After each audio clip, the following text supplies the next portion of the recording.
स्वागत है आप सभी का हमारे YouTube चैनल पर जिसका नाम है सौरभ क्लासेस। आज मैं बीए सेमेस्टर 1 जो एनईपी का पहला पेपर है MJ1 उससे एक बहुत ही रोचक विषय जैनियों के द्रव्य संबंधी विचार जिसे हम कह सकते हैं the Jain theory of substance, इसे लेकर उपस्थित हुआ हूं। तो चलिए बिना समय गंवाए हम अपने इस विषय को प्रारंभ करते हैं। जैन के द्रव्य संबंधी विचार। जैनियों के ने स्यादवाद द्वारा यह स्पष्ट किया कि वस्तुओं में अनेक गुण होते हैं। कुछ गुण शाश्वत अथवा अर्थात स्थायी होते हैं, तो कुछ गुण जो होते हैं अशाश्वत अथवा अस्थायी हैं। स्थायी गुण वे गुण हैं जो वस्तुओं में निरंतर विद्यमान रहते हैं। अस्थायी गुण वे हैं जो निरंतर परिवर्तित होते रहते हैं। स्थायी गुण वस्तु के स्वरूप को निर्धारित करते हैं, इसलिए उन्हें आवश्यक गुण भी कहा जाता है। और अस्थायी गुण के अभाव में भी वस्तु की कल्पना की जा सकती है, इसलिए इन्हें अनावश्यक गुण भी कहा जाता है। मनुष्य का आवश्यक गुण चेतना है, जबकि सुख दुख कल्पना मनुष्य के अनावश्यक गुण हैं। इन गुणों का कुछ न कुछ आधार होता है, इस आधार को ही द्रव्य कहा जाता है। जैन आवश्यक गुणों को जो वस्तु के स्वरूप को निश्चित करते हैं गुण कहते हैं, तथा अनावश्यक गुण को पर्याय कहते हैं। इस प्रकार द्रव्य की परिभाषा यह कहकर दी गई है, गुण पर्यायवद द्रव्यम। इसका अर्थ यह है कि जिसमें गुण और पर्याय हो वही द्रव्य है। जैन के द्रव्य की यह व्याख्या द्रव्य की साधारण व्याख्या का विरोध करती है।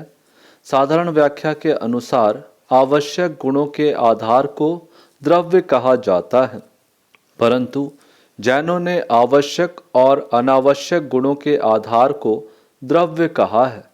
अतः जैन के द्रव्य संबंधी विचार अनूठे हैं। इस विशिष्टता का कारण यह है कि जैन में नित्यता और अनित्यता दोनों को सत्य माना है। वेदांत का मत है कि ब्रह्मा नित्य है, बुद्ध का मत है कि संसार अनित्य है। दोनों एकांगी मत हैं। जैन के मतानुसार द्रव्य का विभाजन दो वर्गों में हुआ है। पहला अस्तिकाय जिसको हम एक्सटेंडेड कहते हैं, दूसरा अनस्तिकाय जिसको नॉन एक्सटेंडेड कहते हैं।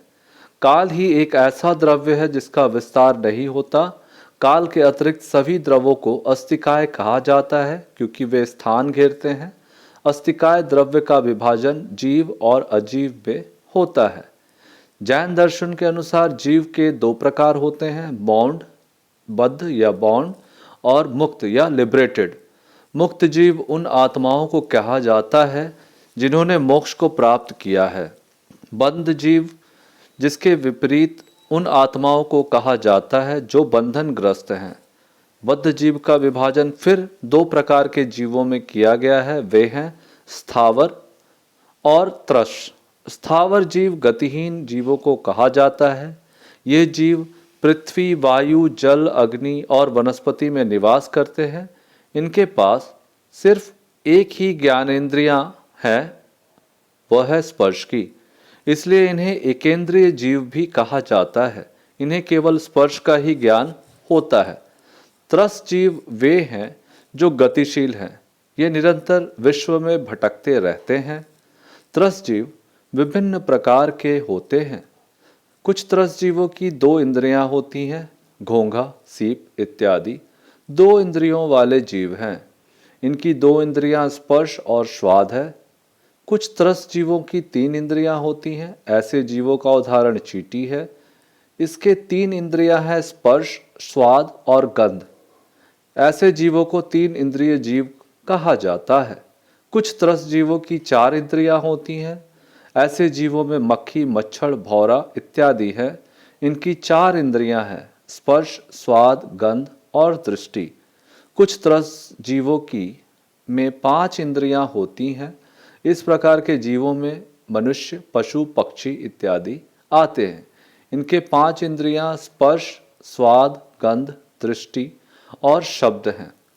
जैनों ने जितने जीवों की चर्चा की है सभी चेतन हैं, परंतु यहाँ जहाँ तक चैतन्य की मात्रा का संबंध है, भिन्न भिन्न जीवों में चैतन्य की मात्रा भिन्न भिन्न है। कुछ जीवों में चेतना कम विकसित होती है तो कुछ जीवों में चेतना अधिक विकसित होती है। सबसे अधिक चेतना मुक्त जीवों में होती है, इन्हें एक छोर पर रखा जाता है, और सबसे कम विकसित चेतना स्थावर जीवों में है, इसलिए उन्हें दूसरे छोर पर रखा जाता है। जैन दर्शन में जीव तत्वों के अवलोकन के पश्चात अजीव तत्वों की समीक्षा करेंगे। अजीव तत्व चार प्रकार के होते हैं, वे हैं धर्म, अधर्म, पुद्गल और आकाश। जैन के द्रव्य संबंधी विचार को जो विवेचन किया गया है, उसी आधार पर द्रव्य का वर्गीकरण निम्नलिखित तालिका द्वारा किया जाता है। तो हम यहाँ इस तालिका को देखेंगे। द्रव्य जिसको हम सब्सटेंस कहते हैं, इसे दो भागों में बांटा गया है। एक है अस्तिकाय जिसे हम एक्सटेंडेड, और दूसरा है अनस्तिकाय जिसे नॉन एक्सटेंडेड कहते हैं।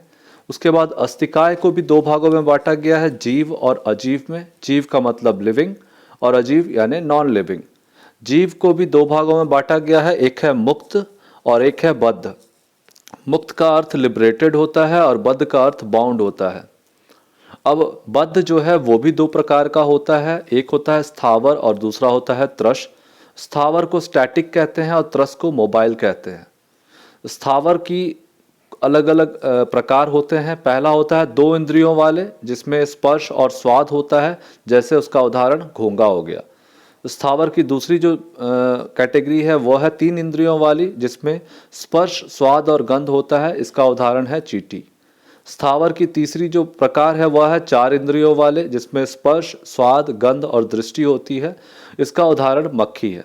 और स्थावर की पांच इंद्रियों वाले जो होते हैं वो होते हैं स्पर्श, स्वाद, गंध, दृष्टि और शब्द, इसका उदाहरण मनुष्य है। ठीक है। इसी प्रकार अगर हम अजीव की बात करें तो अजीव में चार प्रकार होते हैं। एक है धर्म जिसे मोशन कहा गया है, दूसरा है अधर्म जिसे रेस्ट कहा गया है, तीसरा है पुद्गल जिसे एटम कहा गया है, और चौथा है आकाश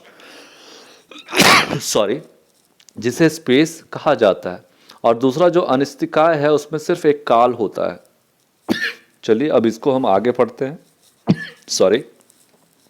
साधारणतः धर्म और अधर्म का अर्थ पुण्य और पाप होता है, परंतु जैनियों ने धर्म और अधर्म का प्रयोग विशेष अर्थ में किया है।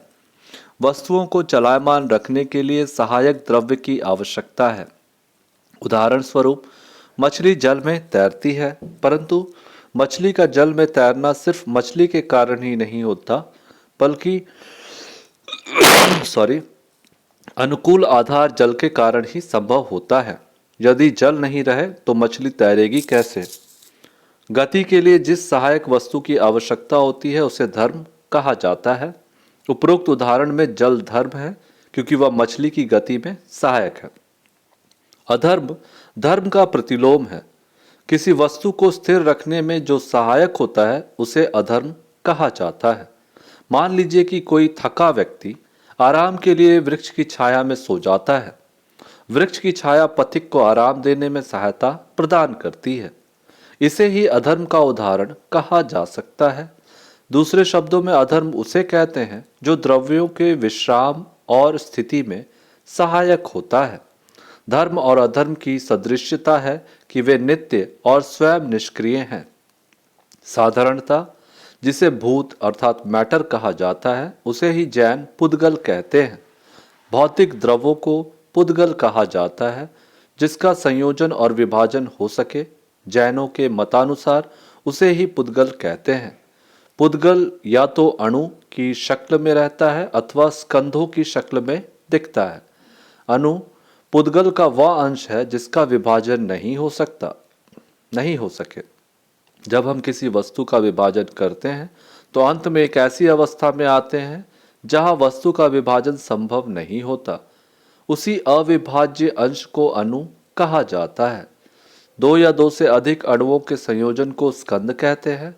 स्कंदों का विभाजन करते करते अंत में अणु की प्राप्ति होती है। पुद्गल स्पर्श, रस, गंध और रूप जैसे गुणों से युक्त है।